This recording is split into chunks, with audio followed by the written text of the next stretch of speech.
So Well, happy Giving Tuesday to you in yes, advance. thank you. Thank you so much. I'm very happy to celebrate with you and talk about this great event you're doing on December 3rd with Cancer Can Rock. I guess Yeah. I'll let you just take the floor and explain what you're doing, why it was important for you to do this. I know it's in conjunction with the Kate McGarrigle project. Yes, what it is that my sister Martha and I, our mother Kate McGarrigle, who was a great musician, she and her sister Anna were one of the preeminent, folk duos of the late '70s and early '80s, and and made some of the best records ever made, I think. And anyways, so yes, music was the sort of the center of our lives, of our family's life, and growing up. And we started doing these Christmas shows at a certain point because my mother always loved Christmas, and so that was kind of going along swimmingly. And but then unfortunately, my mother was diagnosed with a very bad form of cancer. It was a sarcoma, very rare Mm. form, and which is never good. And yeah, she was.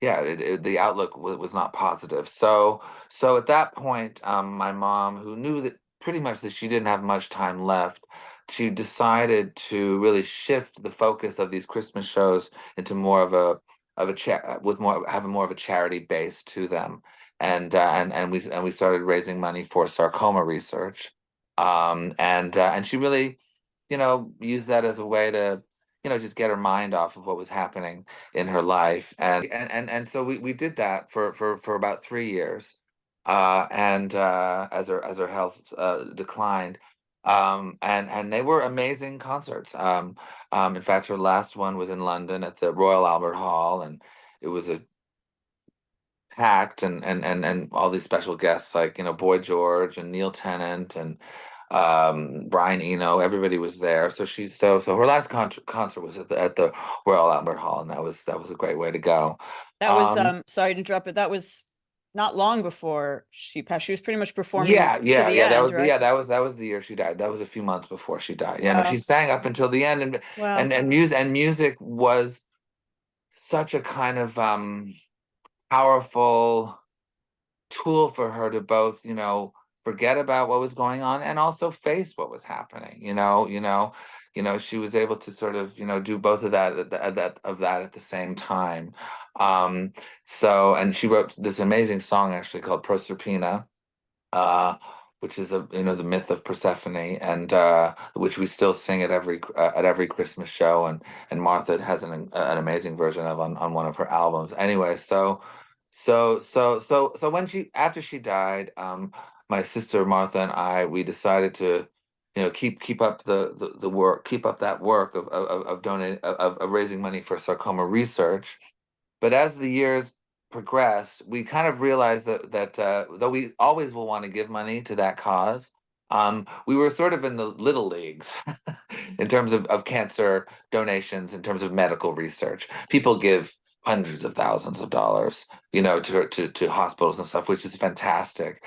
And yes, I think our work was lovely, but I think we felt at a certain point that we would really love to do something where we could see the results immediately, um, and then something that our mother Kate would have really loved. So we came up with the idea of creating these kind of grants, $10,000, let's say, to struggling musicians, or to musicians, I should say, who are struggling with cancer, with very serious cancer, and to just give them, a little bit of money so that they can go into the studio and just take some time off from their care, and focus on their art, which is their true passion. So we did that for about a year, and it went quite well. But in the process, we got a little stumped because you need a machine to do this. You need an organization to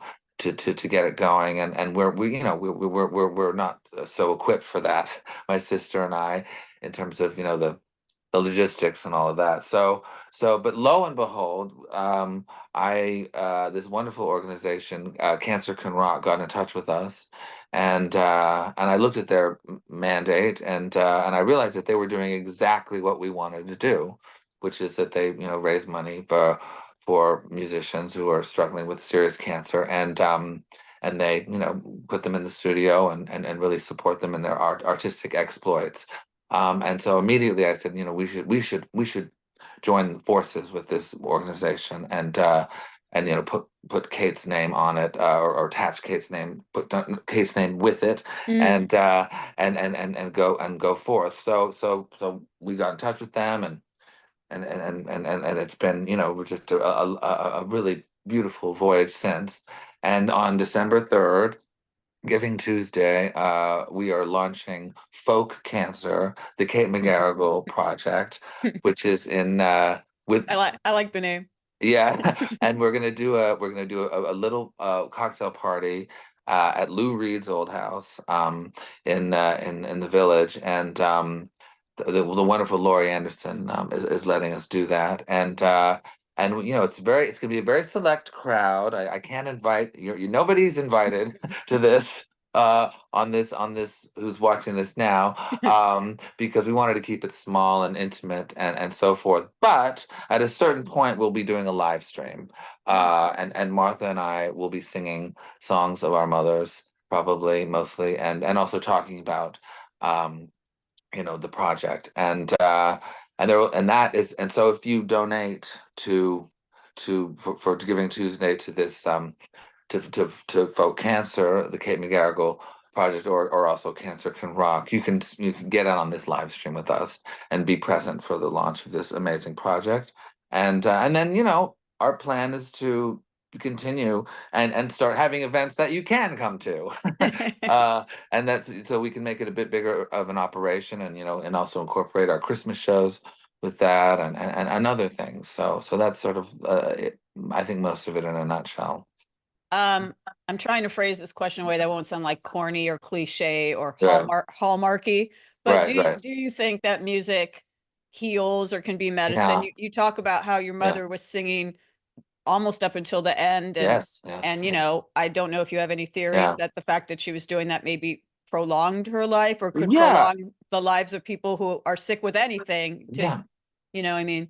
I mean, all I can say is that, and this pertains to that concert at the Royal Albert Hall. I mean, we were backstage, and my mother was actually most of the time lying on the couch with a pile of coats on top of her, because she was just so sick and so cold, but she wanted to be there. And then she'd kind of get up and do makeup, to go out on, because she would sing, periodically through the evening. But when she went out, she suddenly was imbued with a certain life force, and would perform, and all of the atoms in her body just, rallied. And then she walked off stage, and she looked totally healthy and great for about 10 minutes, and then, she was exhausted again. But there is definitely some kind of life-giving force to that music can give to us.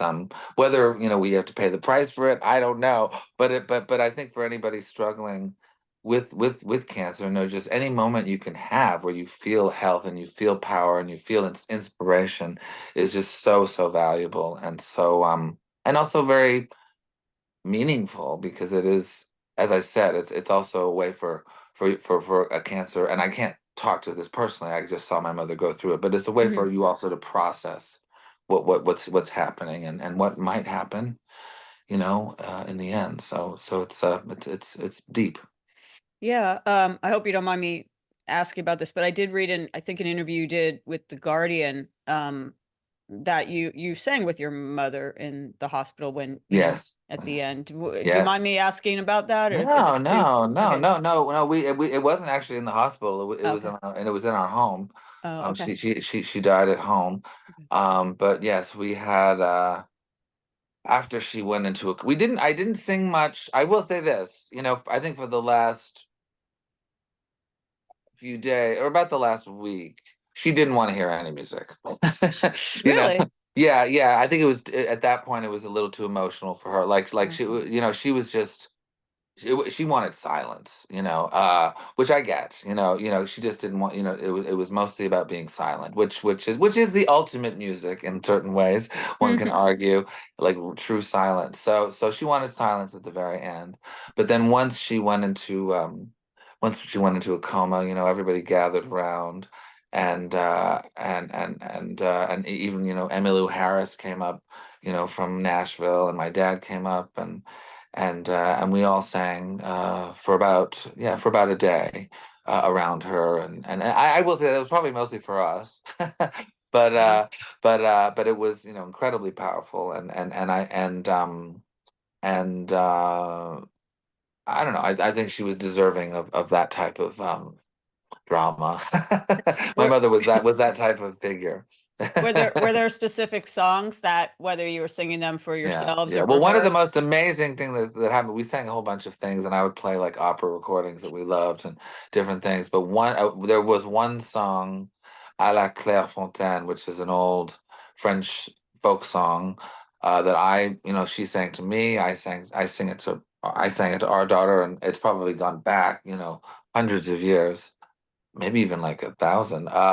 And of this folk song, and we started singing it, and then it was that famous moment where suddenly she broke out of the coma, and she was there with us. She didn't sing the lyrics, but she woke up and she was present for about 5 seconds, kind of mouthing along to the song, and then she departed again. So it did Wow. bring her out for a couple of seconds, and then she Mm. was off on her journey.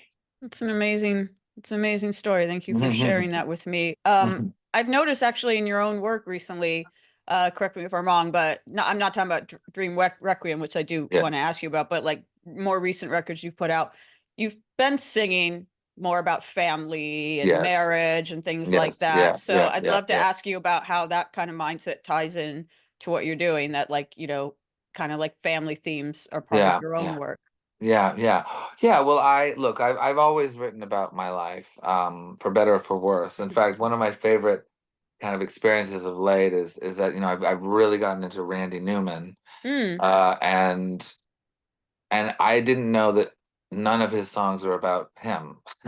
They're all fabricated. They're all pretend situations, and I was just bowled over. I was like, you mean I don't have to write about myself all the time? But whatever. I took that road, and so yes, all and yes, my life at the moment is really family based. I mean, my husband and I, we have a 13-year-old daughter, and look, I'm also continuing a tradition. I mean, my mother and father did the same thing. They wrote about us, Your and dad, yeah, your dad wrote a yeah. song that I guess was sort of about you and your mom, the Yeah, famous. yeah, Rufus is a tit man, yes. And so we're just kind of also continuing a tradition, but it's just our destiny, I guess, as McGarrigle Wainwrights. Is your daughter, obviously I know your daughter comes from musical lineage on both sides. Yeah. Is she musically inclined, or is that Yes, something you'd yes. want? She has a beautiful voice. And she's curious. I mean, it's not, I wouldn't say, I tend to not want to push her in any direction. I think for anybody in our family, it's a lot of pressure too. And so I just want her to enjoy her childhood, but yeah, she has a beautiful voice. So, well, when she If when she wants to, it's all there. Yeah, I was about to ask, like, Uh-huh. actually, it's interesting. I'll ask if this was your experience. I've interviewed various second generation Yeah. musicians over the years, and I do actually remember Danny Harrison telling me when he told his father, obviously George Harrison, that he wanted to go into music. His dad was Yeah. like, "No, like be a lawyer. Yeah, yeah, yeah, This yeah. is a hard life. Hard in a different way. Obviously, fame and the arts are hard, but also Yeah. it's kind of a hard road you know, if you're following the footsteps of famous parents. So Yes, yes, yes. Well, I was very fortunate because, I mean, my parents, though they were quite well known and certainly respected. I never had to deal with that level of fame, of the Beatles or even, with Leonard Cohen and stuff. Which Viva has to deal with a bit. But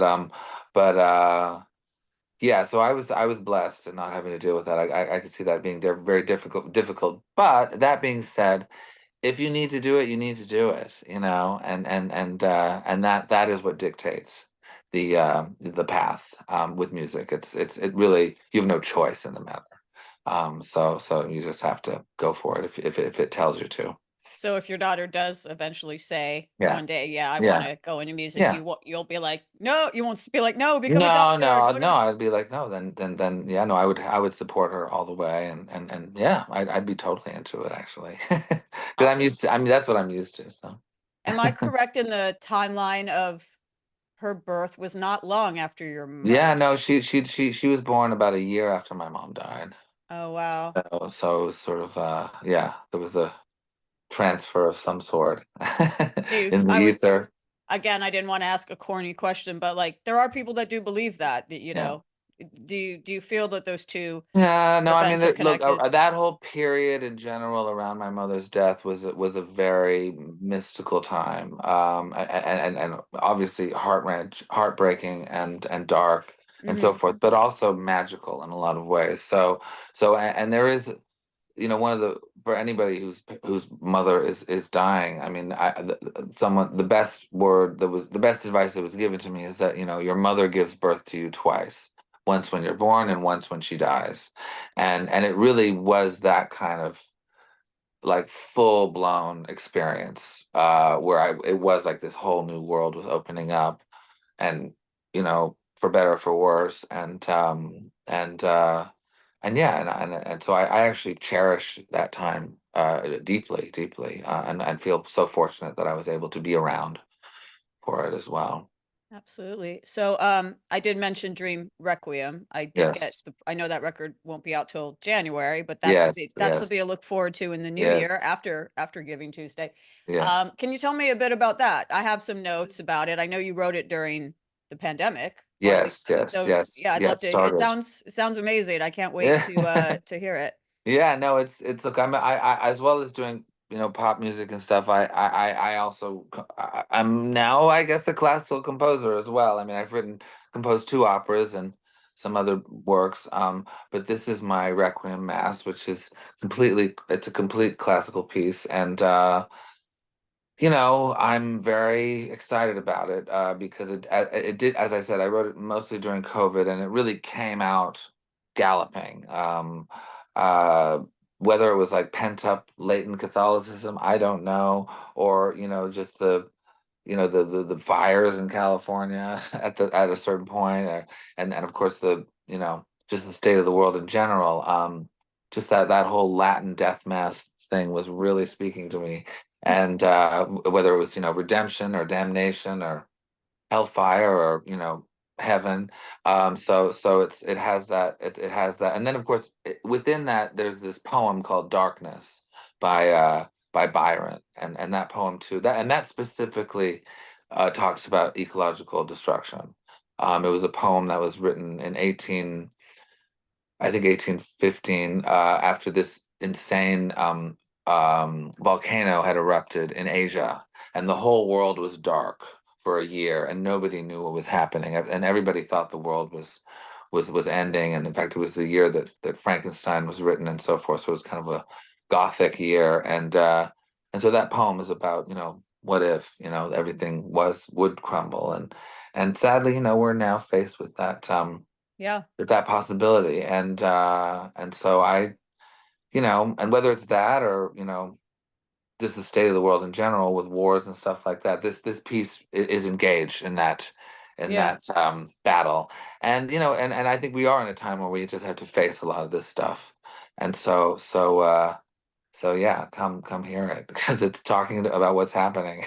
I mean, you wrote So it 3-ish years ago, but do you feel like yeah. it resonates maybe even more into what will Yes, be yes, 2025 yes, when it yes. comes out? I mean, not to be spooky about it, but but and it's not being spooky at all. It's just so much of that text is about the Middle East. It's all Israel and Zion and stuff going on there. And when you just see these images coming out of that part of the world, and we're just still fighting over all that crap. It's just whether you like it or not, it's still so central to our existence as human beings. And I personally kind of hate it, but you can't run away from it. And so this is sort of taking some of that spirit and trying to make it into something more more I wouldn't necessarily wouldn't say necessarily uplifting, but something more transformative.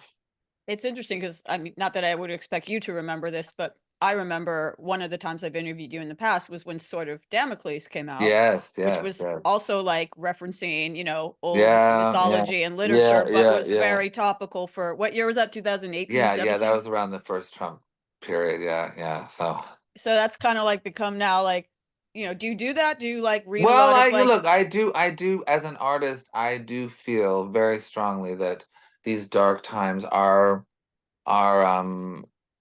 are good for the arts. In terms of creative, your creative powers become more both in tune and also needed. Um, and look, you can see that there's like great movies coming out now. I mean, like Amelia Perez and some of these really interesting music and stuff. So it's sort of, I don't know. I think it's yeah. I go to the arts, to salvage the world. are the books behind you like things you reference when you're trying to like study up on some history that Yeah, still yeah. is I mean, relevant I now? think I've read maybe like a third of these books, but maybe not even that. But yes, I do like to get lost in a book or two, and especially these days. What do you think, to sort of tie in what we were talking before and about this event? Like, sorry if this is a weird question, but what Yeah. would your mother think of the state of the world now? Lots happened in the You last 14 know, years. you know, that's a very interesting. I haven't thought about that. I don't. She would definitely look more into the kind of psyche of the United States, of the world, and maybe even the United States, in the sense that there's just a kind of there's an insanity that that we're still grappling with, and my mother was a little crazy too. I don't think she would have been a Trump supporter or anything like that at all. She's very Canadian, my mother. She would have been very level-headed on that level.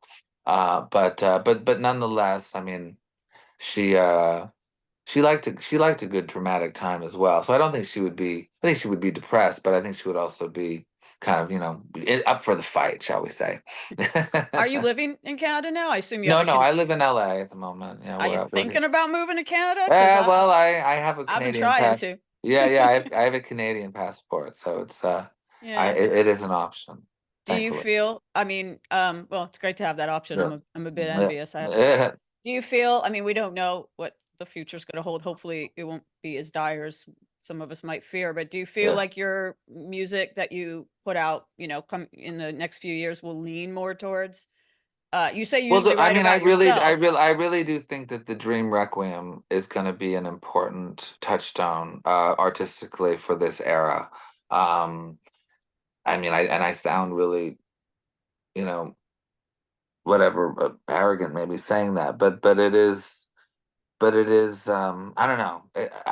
It came so fast, and it kind of, I just felt like this conduit that was delivering this piece of music from somewhere else, and just the so many people have been wanting to do it, and it's going to so many places, and I don't know, just the timing of it seems too good to be true. So I'm going to be really riding on that train for this, and in the meantime, I just wouldn't want to make a pop record at some Yeah. point. Yeah, I'd like to get into the studio and just kind of translate some of this into my own just songwriting, and I don't know what that'll be like, but I'm excited to do that, and that's just to escape the world and so forth. We need escape, Yeah, and celebration, and yeah, that's why yeah, it's great that you're doing this thing for the holidays to help people yes. who need it. I guess the last thing I'll ask is, related to all this stuff about, you have all these different sides, the orchestral composer, classical side, and the pop side. Yeah, You yeah, just did this trio of concerts here in LA where each yes, night was like a different theme. I don't know if yes. I unfortunately was unable to go. I really wanted to go. Mhm. Um, but I don't know if you grouped them by like chronologically, like early stuff, mid period, late. No, no, no. It was What more. were It the was themes? yeah. No, it was more. I think one of them was like Love and Desire. One was so those were mostly those types of songs, and then another one was I think hatred and frustration. And then I think redemption was the last one or something like that. I can't quite remember the Mm. themes, but that was yeah. I didn't want to do it in a chronological thing because that to me would have been tedious. I'm sure they But were they were all great. However you splice up your discography, it would be great. But in thank you. doing that and grouping it thematically, and also just like that whole kind of stock taking thing, like what takeaways did you get from your career? How did it feel to revisit your Yeah, career that way? I look, I enjoyed it immensely. I did it once. Well, okay, I enjoyed it immensely, but I'm never doing it again, because I did it in Paris first, and after that round, I was like, I never want to do this again. It's too difficult. Except I would like to do it in Los Angeles because I live in LA, and B, a lot of the songs were recorded here, and it was just I felt like it'd be a nice place to kind of put them to bed a little bit. So so yeah, I enjoyed it, but it's just what I did realize is that I write these very difficult songs to sing, Mm. and I enjoy that, but not for the faint of heart, shall we say, if you're a vocalist. So you won't do it again? You won't I you don't think I will. I'm not saying there won't be other, Rufus Wainwright nights of something of old songs, but this kind of retrospective kind of marathon run, it's I have other fish to fry. will there be any other stagings of Dream Requiem now that the live recordings coming out? But yeah, no, well, it's coming to LA. It's coming to Disney Hall on May the 4th. So and you can't forget that May the date, May the 4th be with it. 4th. Yeah, yeah. It's also So my nephew's birthday. Sorry, there I'm you gonna go. maybe I'll take him. Take him, and the narrator in that will be Jane Fonda. So it'll be yeah. So May the 4th, Disney Hall. Yeah, you got to check. It's with the LA Master Chorale, who I think are the greatest chorus in America. How did So Jane Fonda I mean, I know Meryl Streep did it before. How did Jane yeah, Fonda become involved? I told her about it at a cocktail party, and after I said, "Oh, I think we're bringing it to Disney Hall," and she went, "I'm doing it." Wow. She just immediately said, "I'm doing it," and I was like, "Okay, we're set." You don't say no to Yeah, Jane yeah, Fonda. yeah, Oh my yeah, god, I'm yeah. so excited about that. Looking forward to that in the new year. Yes, yeah, In that the you have to come meantime, to. is there anything else you want to talk about the Giving Tuesday Cancer Can Rock event that we haven't brought up? Yeah, yeah. No, I mean, I think that that's yeah. I'm just very excited to work with Cancer Can Rock and create folk cancer, the Kate McGarrigle project, and my sister Martha and I. It's very important for us also to like work together because then we see each other more, and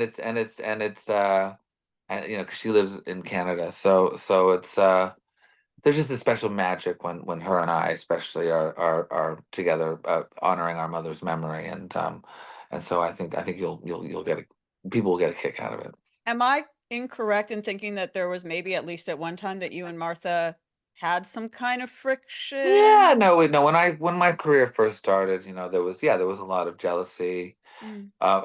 from both sides. I think she was jealous of my success and so forth, but I was certainly jealous of her rock and roll attitude and her kind of punk rock spirit. She was more Brooklyn. I was more Manhattan, and but really, I mean, before we straightened things out over the years, but really when our mother died, Mhm. that kind of cemented our love for each other. Aw, well, I'm glad to hear that. I'm glad you're doing this. Thank you so much for taking the time to chat with me, and I'm really looking Yeah. forward to the Dream Requiem stuff next year, and I hope you have Yes, a wonderful holiday season great. and Thank you. 2025. Okay, thank you so much.